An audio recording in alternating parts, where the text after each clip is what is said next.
गरासिया इतिहास आपलू बप्पा रावल के समय की कहानी। बहुत पुराने समय की बात है जब अरावली की ऊंची पहाड़ियों में तलवारों की चमक दिखाई देती थी। जब मेवाड़ की धरती पर शासन करते थे महान वीर बप्पा रावल। यह वो युग था जब राज्य की रक्षा सबसे बड़ा धर्म था। चारों ओर आक्रमणों का खतरा था। ऐसे समय में मेवाड़ को चाहिए थे वीर, निष्ठावान और भरोसेमंद योद्धा।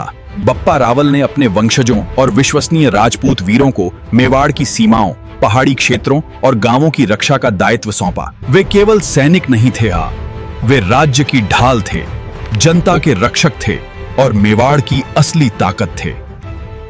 उनकी वीरता और निष्ठा से प्रसन्न होकर राजा ने उन्हें सम्मान स्वरूप गीरास प्रदान किया। पुरानी राजस्थानी भाषा में गरास का अर्थ था राज से मिला भूमि अधिकार, जीविका के लिए दिया गया हिस्सा या जागीर। यह कोई साधारण जमीन नहीं थी, यह विश्वास था, यह जिम्मेदारी थी, यह राज्य और योद्धा के बीच अछूट संबंध था। जो इस गीरास के अधिकारी बने के बाद वे आगे चलकर कहलाए गरासियां। शुरुआत में वे सोलंकी, चौहान, सिसोदिया वंश के राजपूत कहलाते थे, लेकिन समय के साथ पहचान बदलने लगी। लोग कहते हैं ये वो वीर है जिसे गीरास मिला है। धीरे धीरे बोली बदल गई, गीरास वाला से गरासिया बन गया। यही नाम पीढ़ियों तक चलता रहा।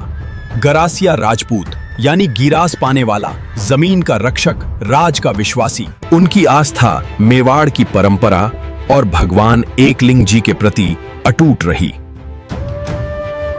मेवाड़ के शासक स्वयं को एकलिंग जी का सेवक मानते थे और गरासिया राजपूत वीर उस परंपरा के सच्चे प्रहरी थे। वे अपने क्षेत्र की रक्षा करते, जनता की देखभाल करते और जरूरत पड़ने पर रणभूमि में सबसे आगे खड़े होते। समय बीतता गया, राजाओं की पीढ़ियां बदलती गईं, लेकिन गरासिया नाम की पहचान बनी रही। यह नाम केवल भूमि का नहीं, बल्कि जिम्मेदारी और सम्मान का प्रतीक बन गया।